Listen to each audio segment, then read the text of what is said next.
나른한 오후에 블라인드를 걷다가 마주친 희미한 낯달을 오래 바라본다.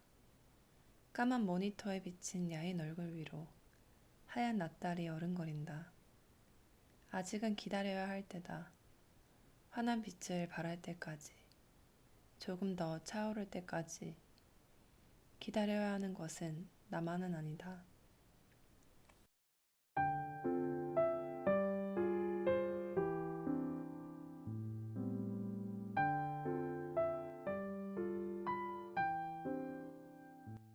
네, 안녕하세요, 여러분. 에나입니다. 네, 모두 잘 지내셨죠?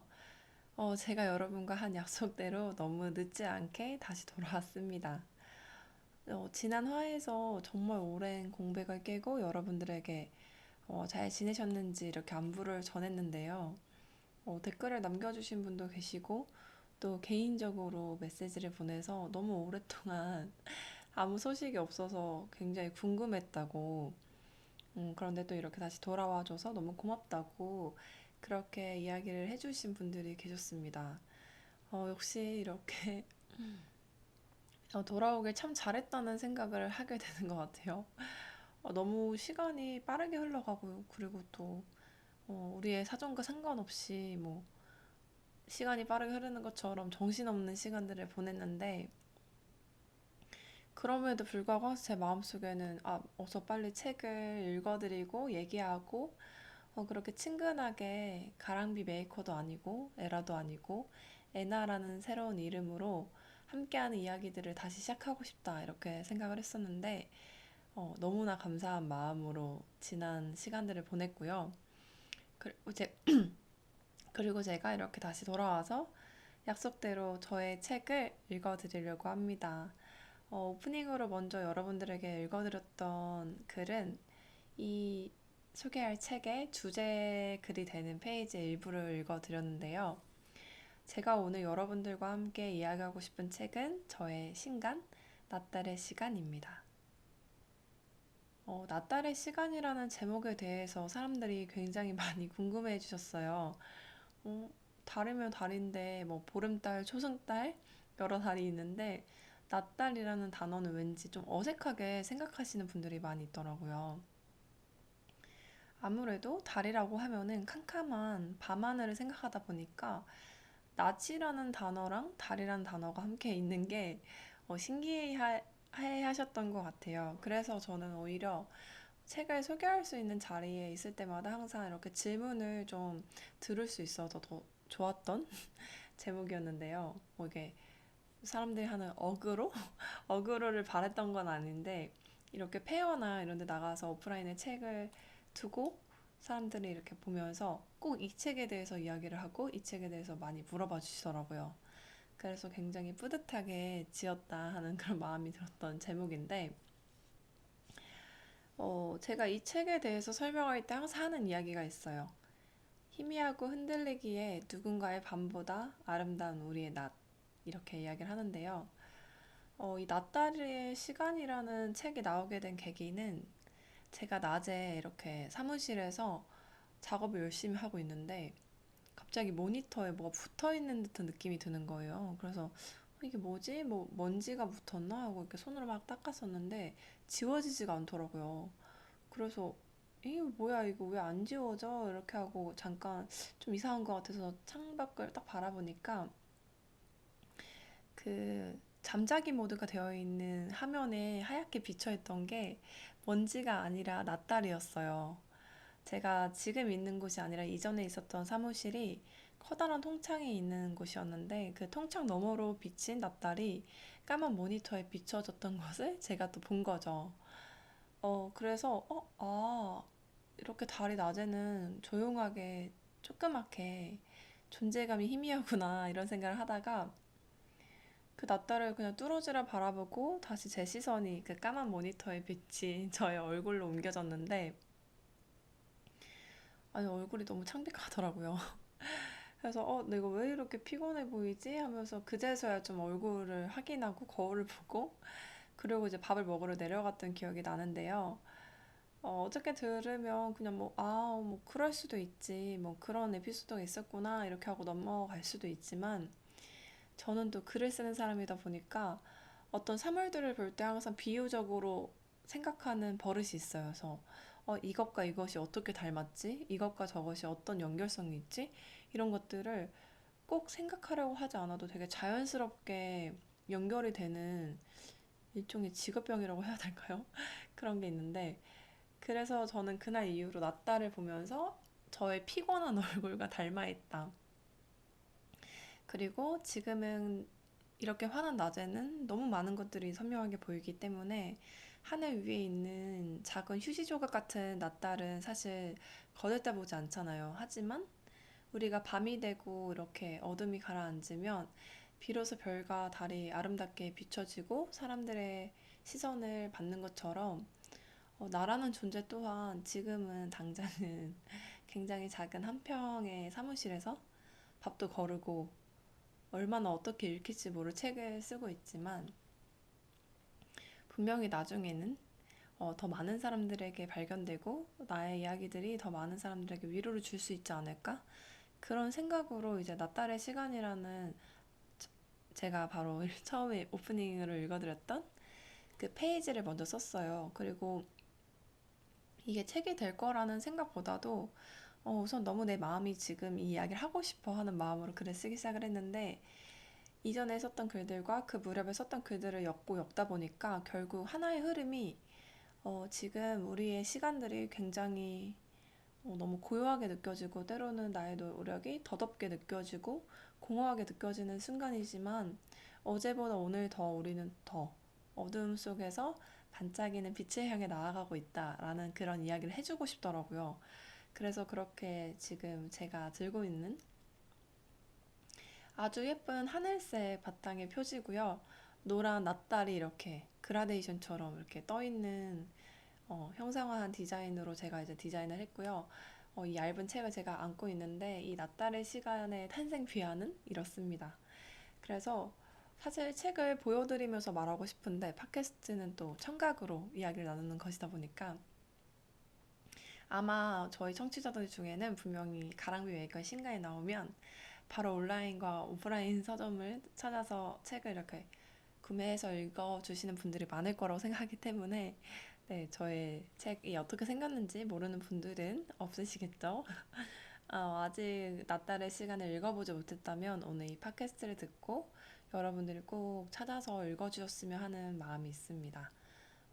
정말 이 책을 출간하면서 저는 이거 너무 좀 나의 이야기랑 맞닿아 있어서 이 사람들이 어떻게 공감해 주실까 이런 생각을 했는데 정말 감사하게도 한 달하고 조금 안 됐을 때 바로 중세를 찍게 됐어요. 그래서 벌써 6월에 나온 책인데 지금 2세를 찍었고 2세가 거의 다 또 나가는 중에 있어요. 그래서 아마 올해가 가기 전에 3세를 찍을 수 있지 않을까 하는 기대를 가지고 있는데요.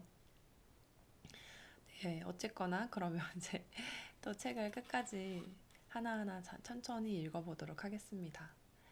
우선 책 날개에 있는 소개글을 읽어드리도록 할게요. 가랑비 메이커. 소리 없이 변화하는 계절의 변화를 목격하기 위해 매일 산책에 나선다. 하얀 낮에는 달도 희미하다는 사실을 붙잡으며 매일 썼다. 마침내 어두워질 세상에 한 줄의 빛이 되길 바라며 기도하는 마음으로.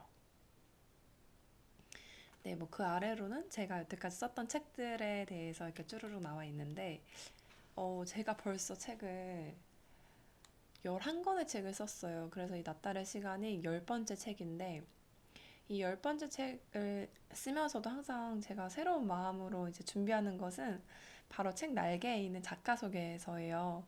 그래서 뭐 어떤 작가들은 10권, 20권, 30권의 책을 쓰든 늘 똑같은 그 소개 문장이 달려있는 분들도 계시는데 저 개인적으로는 같은 한 사람이라고 하더라도 우리가 어떤 시간들을 보내느냐에 따라서 나를 소개하고 싶은 문장들이 자꾸 바뀌잖아요.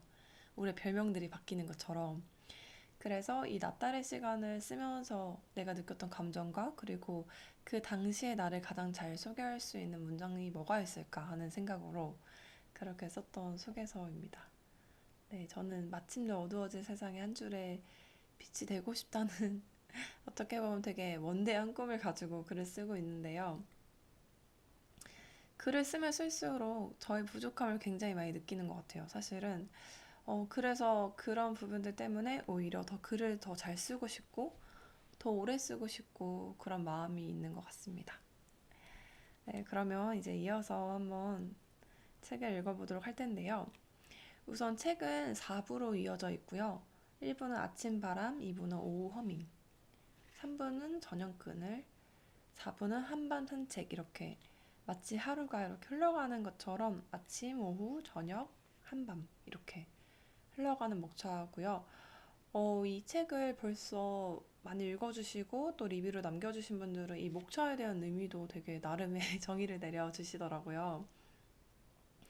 근데 사실 대체로 그 정의에 대해서 나름 내려주신 것들이 맞닿아 있어요. 크게 틀리지 않아요. 왜냐면 뭐 대단하게 다르게 해서 숨겨놓은 의도가 있다 이런 건 아니기 때문에 아까 제가 계속 말씀드렸던 것처럼 이 문장들은 지금 낯달의 문장이지만 나를 바라봐준 사람이 늘어갈수록 나는 어두운 밤하늘에 반짝이는 달빛처럼 더 커져 나갈 수 있지 않을까. 그래서 이 책을 읽는 사람들의 마음속에서 내가 좀 더 밝고 환하게 그들의 마음이 짙어질 때 내가 더 큰 위로가 되고 싶다 이런 마음으로 1, 2, 3, 4부의 이름을 정했습니다. 네, 그러면 한번 하나하나 읽어보도록 하겠습니다. 아마 오늘 되게 많이 읽어드리진 않으려고 해요. 왜냐면 책이 아주 두꺼운 책이 아니기도 하고, 어, 다른 분들의 책을 읽을 때는 사실 그때도 많이 읽진 않지만, 저의 책을 읽을 땐 제가 좀 더 책을 읽어드리는 페이지 수를 줄이는 대신에 이 페이지를 쓰면서 있었던 에피소드들을 좀 더 자세히 말씀드리는 게 작가가 읽어주는 작가책의 묘미가 아닌가 하는 생각으로 책은 조금 더 좀 밀도 있게 한번 몇 가지를 읽어보도록 하겠습니다.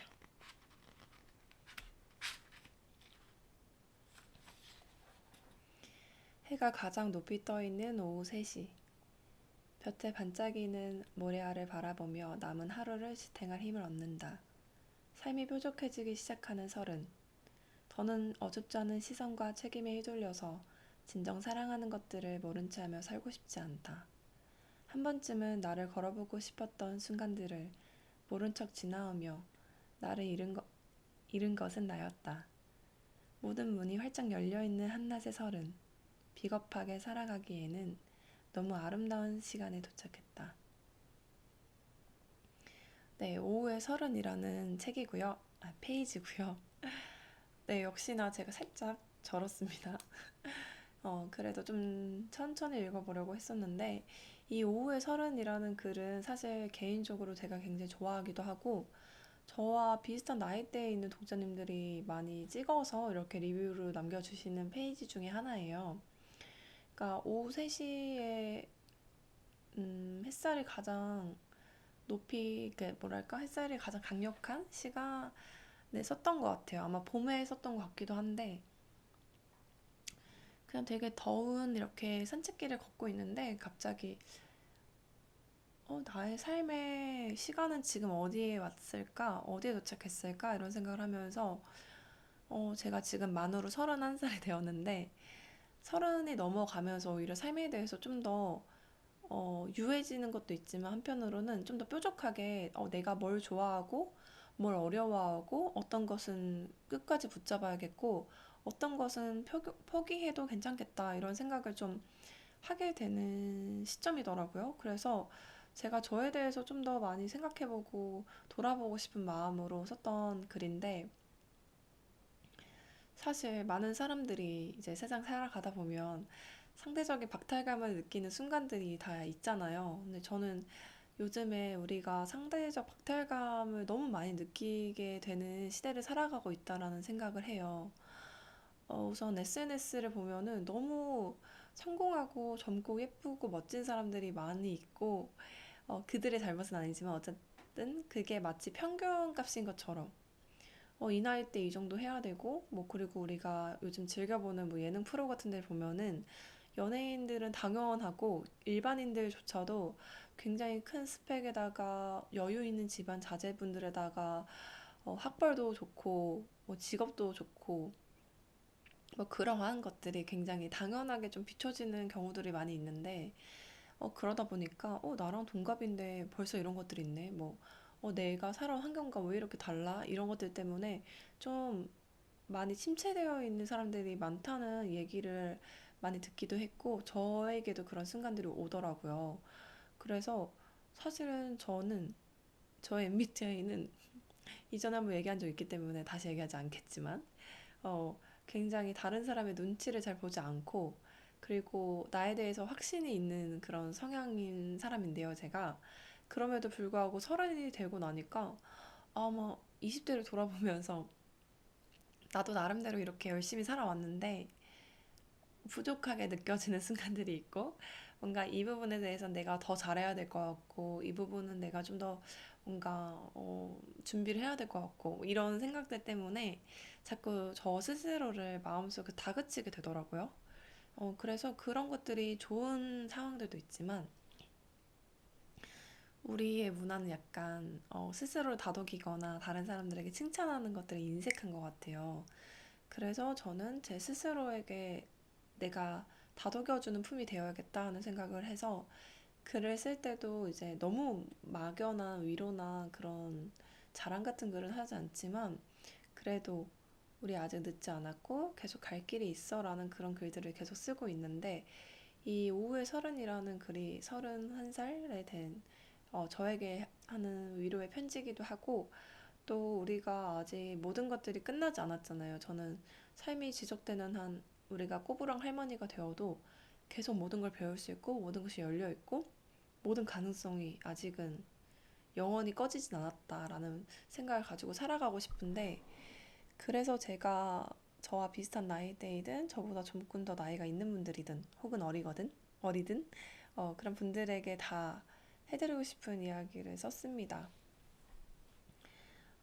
나를 잃지 않기 위해서는 내가 나를 지키는 선택들을 좀 해야겠다 하는 생각으로 이제 썼던 페이지고요. 또 이어서 한번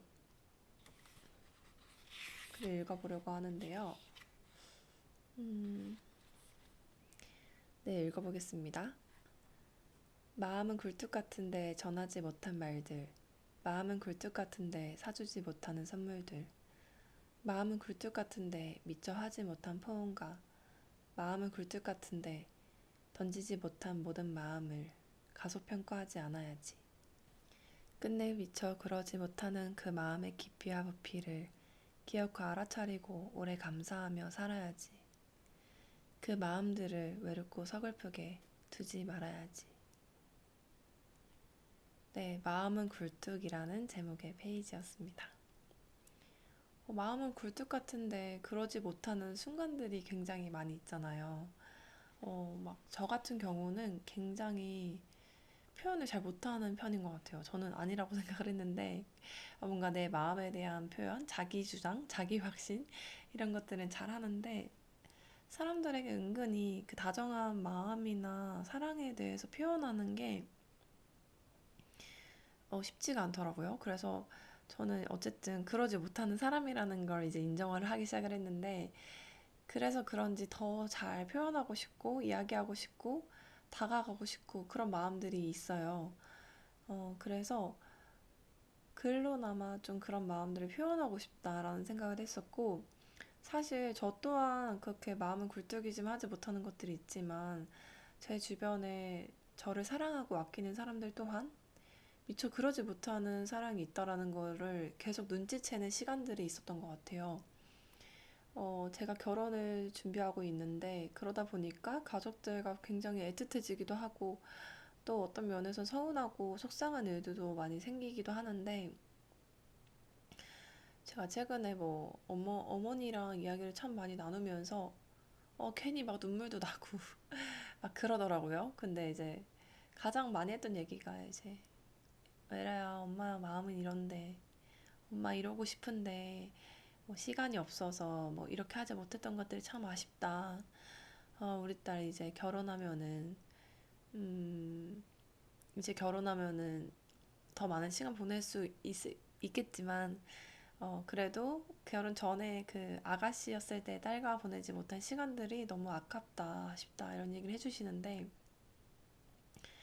원래는 그런 말을 하시는 분이 아니거든요. 원래는 항상 되게 이제 그렇게 하면 되지. 뭔가 되게 발랄하고 그런 어머니인데 아무래도 이제 딸을 시집 보내려고 하니 또 그간 함께하지 못했던 시간들이 저희 모녀에게 굉장히 길었거든요. 그런 것들을 돌아보면서 아쉬움도 느끼고 또 애틋함도 느끼고 또 여전히 그런 마음으로 서로를 사랑한다는 거에 대해서 진득한 감사와 기쁨도 느끼기도 하는데 어쨌든 그런 시간들에 대해서 굉장히 많이 음, 음, 생각을 하게 되는 요즘인 것 같습니다. 그래서 제가 했던 말처럼 그 마음들을 외롭고 서글프게 두지 말아야지, 그렇게 살아가야지 하는 다짐으로 썼던 글이에요. 그래서 이 페이지도 이제 제 주변 사람들을 읽으면서 에라야 나도 이런 마음 있었어 하면서 저희 가족들하고도 그런 얘기도 하고 하는데 작가로서 살아가면서 좋은 점 중에 하나가 바로 그런 것 같아요. 어, 뭔가 사랑하는 그런 마음들에 대해서 말로 표현하는 게 굉장히 어려운데 그것을 말로 표현하지 않고 이렇게 글로 써 표현할 수 있다는 거. 그리고 그 당시에 바로 글로 쓰다 보면 아 이거 나한테 쓴 얘기구나 하고 이렇게 금세 알아차리는데 책 같은 경우는 글을 쓰고도 시간이 좀 걸리다 보니까 그냥 두루두루 여러 사람들에게 사랑을 전하는 마음처럼 전할 수 있어서 그것들이 진짜 감사한 것 같습니다. 네, 또 이어서 한번 읽어보도록 하겠습니다.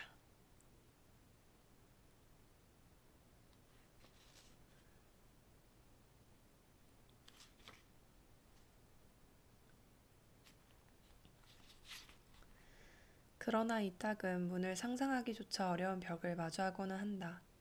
으악, 내질의 힘조차 없을 때. 나는 견고한 벽 앞에 서서 내가 사랑하는 것들을 떠올린다. 어린 시절 우스꽝스러운 모습이 담긴 사진, 연인의 편지, 좋아하는 영화 포스터를 벽면에 덕지덕지 붙이는 상상을 한다. 나를 무력하게 하던 벽은 순식간에 내가 사랑하는 전시장으로 바뀐다. 도망치고만 싶었던 자리에서 다시금 마음을 일으키고 두 발에 힘을 줄 용기를 얻는다.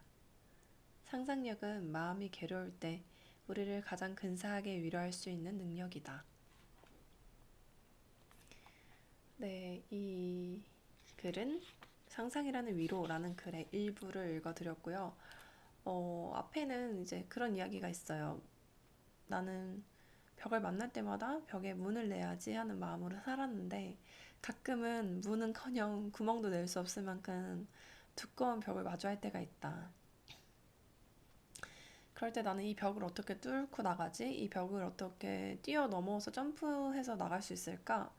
이런 생각을 하는데 사실은 우리가 그 벽을 반드시 깨부셔야 하는 건 아니잖아요.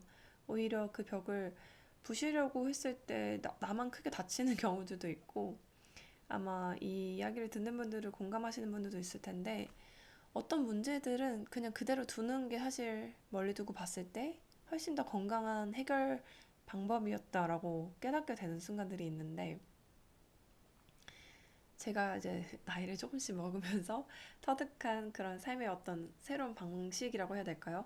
원래 저는 굉장히 막 뜨겁고 막 그런 기질 검사했을 때도 막 다혈질이라고 해서 그게 막 욱하는 성격 이런 게 아니라 어떤 문제에 대해서 저돌적으로 뭔가 헤쳐나가려고 하는 돌파구를 찾는 그런 사람이라는 얘기를 들었는데 그런 식으로 저는 벽이 있어? 문을 내면 돼. 이렇게 살았던 사람인데 어느 순간 전환점을 맞으면서 아, 벽이 있어? 그럼 거기에 상상이라는 위로를 한번 덧붙여보자.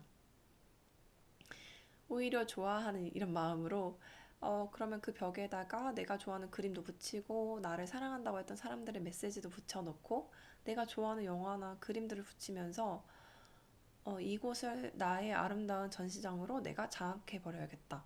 이런 생각을 했던 것 같아요. 그래서 저는 항상 제가 가지고 있는 저의 상상력이 저를 살리는 힘이다 라고 생각하거든요.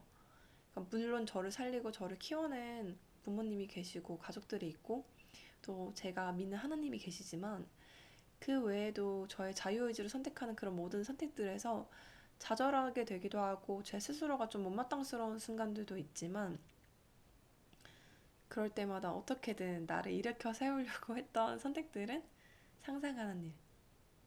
이 시간들도 다 끝이 있어. 지나갈 거야. 그리고 이렇게 했어? 괜찮아. 이렇게 흘러갈 거야. 뭐 이런 식으로 저를 굉장히 위로를 했었는데 그런 위로가 저에게는 큰 힘이 되더라고요. 그래서 책을 읽는 분들 중에도 내가 어디까지 어떻게 해야 하나 정말 막막하고 힘들다 이런 순간에 놓여 있는 분들이 있다면 그 안에서 너무 많은 것들을 해보려고 하지 말고 그냥 이대로 두고 내가 어떻게 하면 내 마음이 더 편안해질까? 그런 상상들을 좀 해보면 어떨까 하는 생각을 합니다.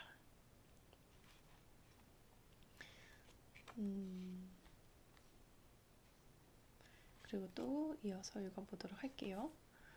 지금까지 읽어드린 게 1부의 글이었고요. 이제 2부, 오후의 허밍에 있는 글들을 좀 몇 편 읽어보려고 하는데요.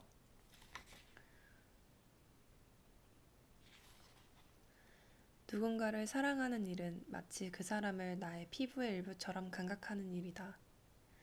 그의 통증이 나에게 번져오고 그의 기쁨이 나의 환희가 된다. 때때로 그의 아픔에 내가 먼저 울어버리고 마는 바보 같은 환각 혹은 착각. 종국에는 나의 일부가 아니라 나의 전부, 나의 세계가 되는 일이다. 그의 이름이 나의 이름이 되는 일, 사랑. 네, 피부의 일부라는 2부의 첫 페이지를 읽어드렸는데요. 굉장히 민망하네요. 사실 이 2부는 전체가 사랑에 대한 이야기예요. 그게 꼭 남녀 간의 사랑만이 아니라 한 인간에 대한 사랑, 자연에 대한 사랑, 이렇게 사랑 파트라고 말할 수 있는 파트인데, 이 사랑에 대한 글 중에 첫 번째로 읽어드린 이 글은 사실 제가 이제 결혼하게 되는 저의 신랑을 향해서 썼던 글입니다. 너무 신기하게도 누군가를 만나는 일이 처음이 아닌데, 결혼을 할 만큼 사랑하는, 그러니까 나의 모든 걸 줄 수 있을 것 같고, 그 사람의 모든 것을 기꺼이 감사함으로 받을 수 있을 것 같은 그런 마음을 갖게 되는 사랑을 만났을 때 느껴지는 그 마음이라는 게 너무 다르더라고요. 너무 신기한 경험이었어요, 사실. 그래서 이제 제가 결혼한다는 소식을 전했을 때 저를 아주 오랫동안 알고 있던 사람들이 와, 에라가 결혼을 한다니 이러면서 너무 놀라워했는데 뭐 그게 제가 비혼이었다거나 이런 것 때문이 아니라 저는 항상 결혼을 하고 싶었던 사람인데 그 사랑에 대한 확신 같은 것들을 이렇게 뭔가 되게 잘 느끼면서 누군가를 만나오지를 못했었어요. 항상 이게 사랑이 맞나? 이게 뭘까? 이런 감정은 뭘까? 사랑이 이래도 되나? 뭐 이런 것들에 대한 되게 의심들이 많았는데 그래서 지난 4년 동안 누군가를 만나지 않는 시간 속에서 제가 되게 건강해지면서 사랑에 대해서 제대로 알고 싶다. 그런 기도를 많이 했던 것 같아요. 나이가 어리지 않기 때문에 이제 다음에 만나는 사람은 내가 진짜 사랑이라는 말을 기꺼이 기쁘고 큰 목소리로 외칠 수 있는 사람을 만나고 싶다 했는데 지금도 아직 그 사랑이 무엇인지에 대해서 정확하게 하나로 말을 할 순 없지만 그 사람의 일부가 나의 일부가 되는 게 아니라 나의 전부가 되고 나의 세계가 되는 일이 사랑이구나. 그 사람이 아예 하기 전에 그 사람이 다치는 걸 보고 내가 먼저 가슴이 저릿저릿하는 것. 그 사람의 이름에 내가 먼저 뒤돌아보는 것. 그것이 사랑인가? 우리는 그래서 한 몸이 되는 것인가? 그 한 몸이 된다라는 성경 구절이 그냥 한 몸이 된다는 게 아니라 이런 식의 연결로서 우리가 한 몸이 되는 걸까 하는 생각을 했던 것 같습니다. 네, 좀 부끄러우니까 얼른 지나가도록 하고요. 어쨌거나 그런 마음으로 쓴 사랑에 대한 이야기들이 이렇게 쭉 있고요. 어, 또 계속 이어서 읽어보도록 하겠습니다. 음, 사실 읽어드리고 싶은 페이지가 있어요. 근데 그 페이지가 굉장히 길고 또 일부만 읽으면 좀 아쉽더라고요. 그래서 이 페이지는 제가 말씀을 드릴게요. 사랑의 재료라는 페이지고 55페이지입니다. 네, 여러분이 책을 꼭 구매해서 읽어봐 주시길 바래요. 이 사랑의 재료라는 글에는 어떤 글이 있냐면 제가 어렸을 때 왜 사랑에 대해서 어려워했고, 그리고 다 큰 성인이 되어서도 왜 사랑하기를 주저했는지.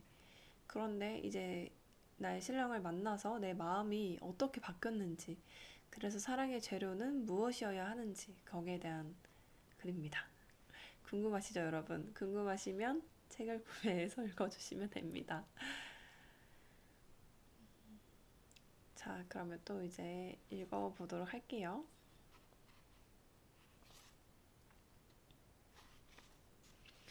뭘 읽으면 좋을까요? 이게 참 고민이란 말이죠. 제가 여러분들에게 읽어드리고 싶은 페이지들의 인덱스를 붙였는데, 보면 볼수록 어떤 걸 또 읽어드릴까 하는 고민이 자꾸 생겨서 다른 페이지들을 기웃기웃거리게 되네요.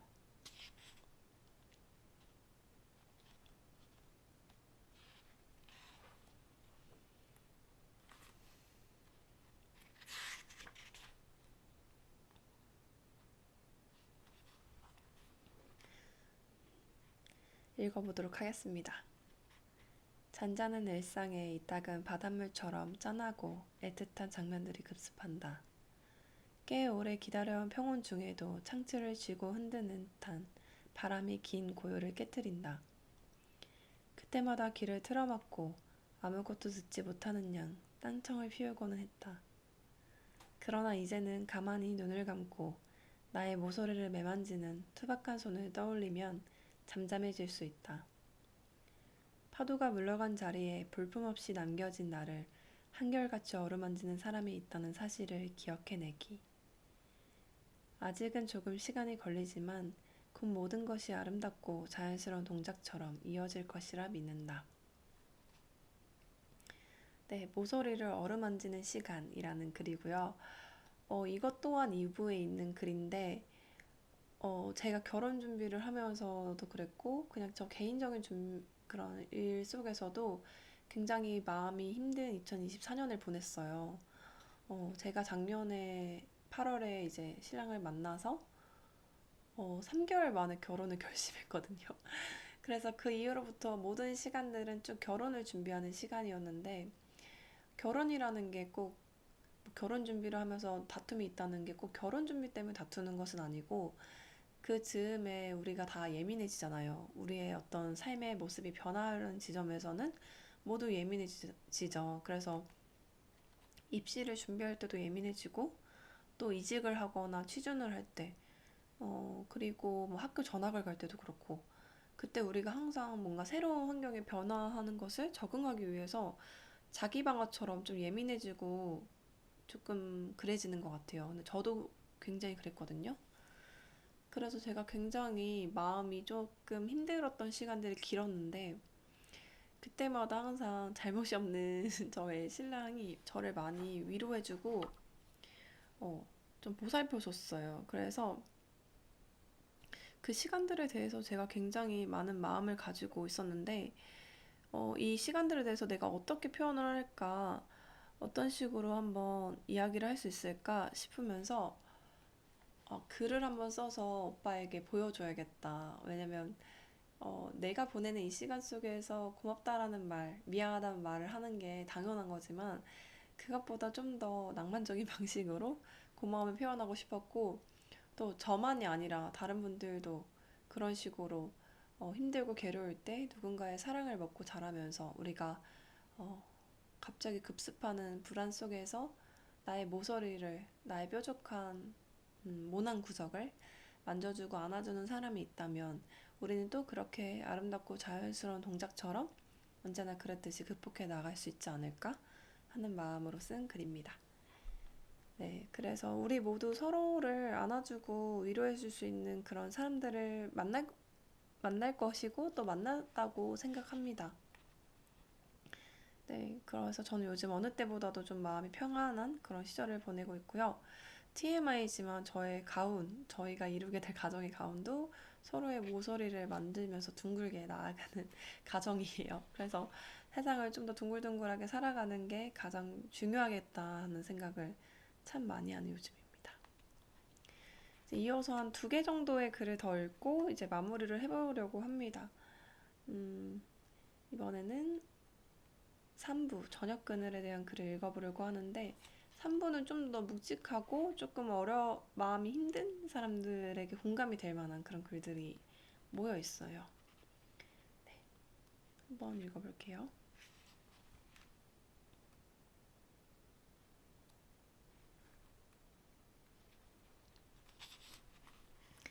월수금, 웃음을 터뜨리고 화목토, 눈물을 흘리며 마음에 감기가 든다. 따뜻하고 서늘한 날들을 냉탕과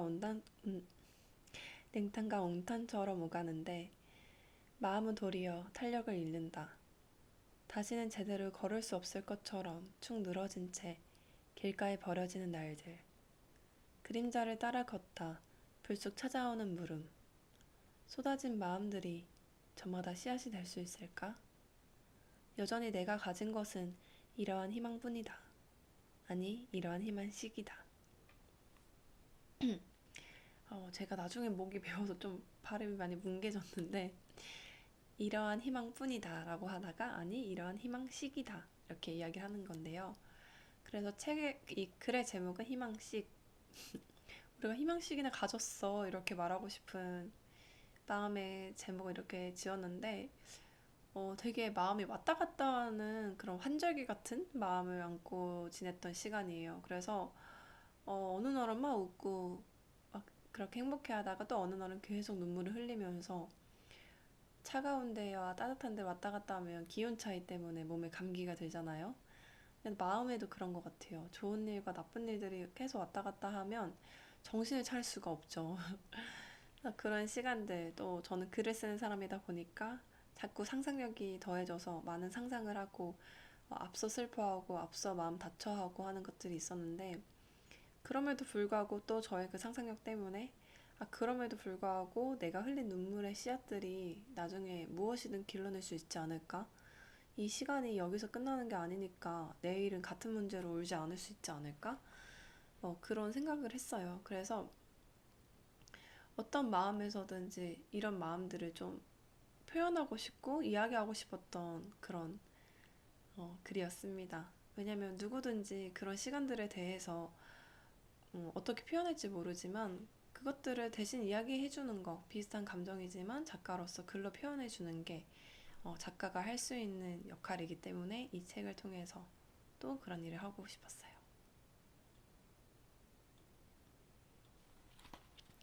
네, 또 이어서 하나 더 읽어보도록 하겠습니다. 과자 한 봉지 값도 충실하게 오르는 시대에 도무지 오르지 않는 책값. 무엇을 눈치 보는 걸까? 고작 한 권의 책, 겨우 종이 뭉치에 불과한 것에 전부를 걸고 사는 사람들이 있다. 아침부터 저녁까지 납작하게 눌러앉은 자리에 삶을 떼어두느라 야위어가고 가벼워지는 사람들이 있다. 고작 한 권의 책에 무려 한 사람의 인생이 담겨 있다. 10,000원짜리 2장이면 언제든 펼쳐볼 수 있는 이야기. 어쩌다 냄비받침이 되기도 하지만 이따금 누군가의 삶을 송두리째 바꿔버릴 수도 있는 이야기. 그토록 좁은 세계에 인생을 두고 사는 사람이 여기 하나 있다. 네, 10,000원 안팎의 세계라는 제목의 글이고요. 진짜 요즘에 너무 물가가 많이 올랐죠. 그래서 과자 한 봉지 값도 막 이렇게 파바바박 오르고 진짜 이게 이 가격이라고? 이렇게 생각하면서 깜짝 놀랄 때가 많거든요. 제가 새우깡을 되게 좋아해요. 근데 예전에는 새우깡이 700원이었던 것 같은데 지금은 마트에서 1,700원? 1,800원? 막 이렇게 판매를 하더라고요. 그래서 어, 이렇게 하나하나가 다 올라가고 있구나 그러면서 문득 그런데 왜 책값은 오르지 않는 거지? 하는 생각이 들더라고요. 작가의 경험을 녹여서 만든 이 책이 정말 지금 잉크값도 오르고 종이값도 오르고 코팅값도 오르고 제품값도 오르고 출판사를 운영하는 저로서는 같은 책을 뽑아도 초반 때와 중세 때의 금액이 달라지거든요. 근데 한 번 정한 책값은 올릴 수가 없더라고요. 올리는 경우들이 없고 개정을 하는 경우에만 책이 올라가는데 금액이 올라가는데 아무튼 그러다 보니까 그런 문화와 그런 어떤 당연하게 책값은 고정되어 있는 그런 분위기 속에서 그냥 문득 생각했을 때 그냥 왜 책값을 이렇게 싼 거야 이런 게 아니라 책에 대한 사람들의 태도, 이 세상에 대한 태도는 그냥 그러한 건가? 우리가 만약 책값을 더 올렸을 때 이 가치를 알아봐주고 더 많이 읽어주는 사람이 있을까? 그렇지 않겠지? 접근성이 조금이라도 더 쉬우려면 가격이 올라선 안 되겠구나. 그런데 책에 인생을 두고 사는 사람들이 있는데 같은 자리에서 납작하게 말라가는 사람들이 있는데 이런 생각으로 귀여운 아우성처럼 이렇게 썼던 페이지인데 아마 책을 쓰는 사람만이 아니라 자기의 일을 하는 창작자들은 아마 공감하지 않을까요? 그래서 그런 마음으로 썼던 글입니다. 네, 그러면 이제 이어서 또 하나 정도 더 읽고 맞춰보려고 하는데 사실 더 읽어드리고 싶은 게 너무 많아요. 근데 오늘은 조금만 읽기로 했기 때문에 요만큼만 읽고 나머지는 여러분들이 책을 찾아서 읽어주셔도 좋을 것 같습니다. 그래서 마지막으로 제가 읽게 될 페이지는 지금 고민이 있어요. 지금 에필로그를 읽을지 그냥 4부에 있는 페이지를 읽을지 에필로그는 읽지 않도록 하겠습니다. 이것 또한 직접 찾아서 읽어봐 주셔도 좋을 것 같고 제가 마지막으로 읽을 것은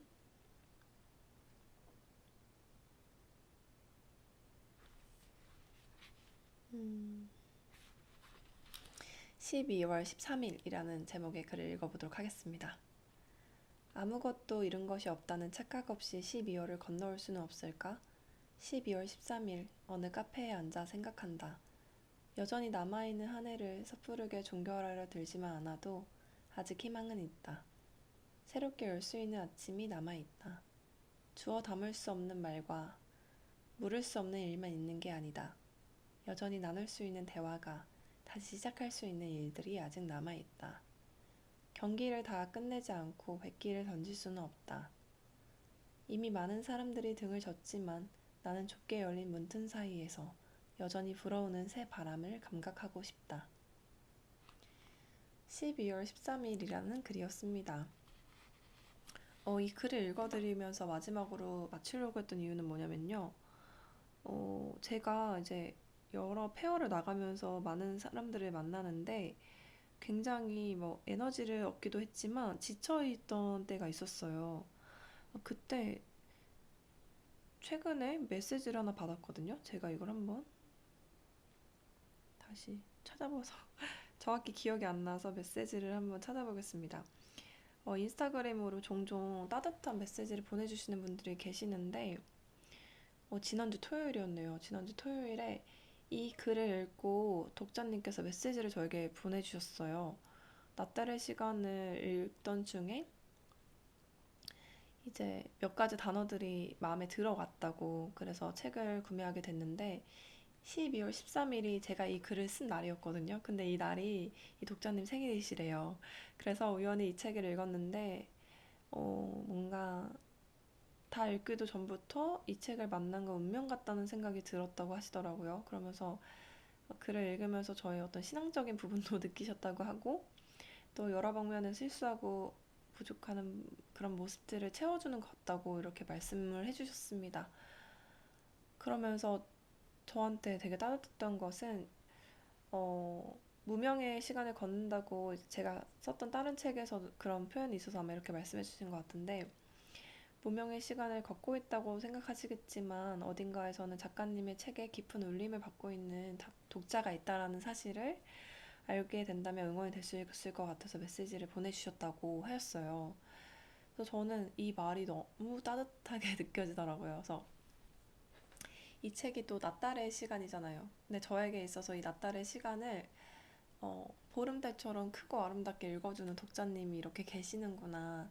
꼭 메시지를 보내야만 알게 되는 건 아니지만 요 근래 좀 많이 피곤하기도 했고 좀 지치는 그런 일들이 있었기 때문에 저한테 이렇게 말씀해 주신 것에 저는 너무나 큰 감사함을 느꼈습니다. 그래서 이 자리를 빌어서 참 고마웠다고 말씀을 전하고 싶고요. 이 nat달의 시간을 통해서 제가 전하고 싶었던 바는 우리 모두가 발견되기 전까지는 분명히 고요하게 기다린 시간이 필요하다는 거. 꽃이 움트기 위해서는 씨앗부터 시작을 하는 것처럼 보름달이 찾아오기 위해서는 우리도 낮달의 시간부터, 한낮의 시간부터 시작을 해야 하는 거. 그래서 마침내 우리가 더 커다랗게 피어오르고 떠오를 수 있는 그 시간들이 찾아올 것이다 라는 마음을 전하고 싶어서 이 책을 펴내게 되었습니다. 그래서 애나가 읽어드리고 가랑비가 쓴 이 책 낫달의 시간은 전국의 서점에서 만나실 수 있고요.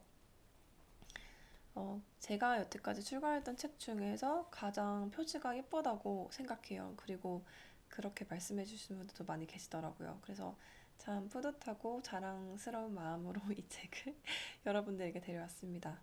네, 제가 막 이렇게 자랑하는 게 엄청 자랑하고 싶고 막 그런 교만함에서가 아니라 애정에 기반한 자랑이라는 거를 알아주시길 바라고요.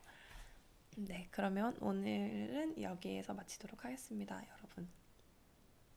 참, 제가 여러분들에게 약간 광고처럼 말씀드리고 싶은 것은 제가 현대백화점에서 11월부터 12월 초까지 한강 작가님의 작별하지 않는다라는 책으로 6번의 특강을 진행하게 됐어요. 그래서 너무나 떨리고 감사한 마음으로 지금 준비를 하고 있는데 그 특강에 대한 정보는 제가 링크를 달아둘 테니까 오프라인에서 간단한 원데이 특강으로 이렇게 저의 책뿐만이 아니라 한강 작가님의 책을 가지고 이야기를 나누는 자리에 관심이 있는 분들이 계시다면 찾아오셔서 또 책에 대해서 재밌게 이야기 나누는 시간에 함께 해주시기를 바라겠습니다. 네, 그러면 너무나 감사드리고요. 저는 언제나 그랬던 것처럼 아주 오래전에 여러분들을 기다리고 있겠습니다. 예나였습니다.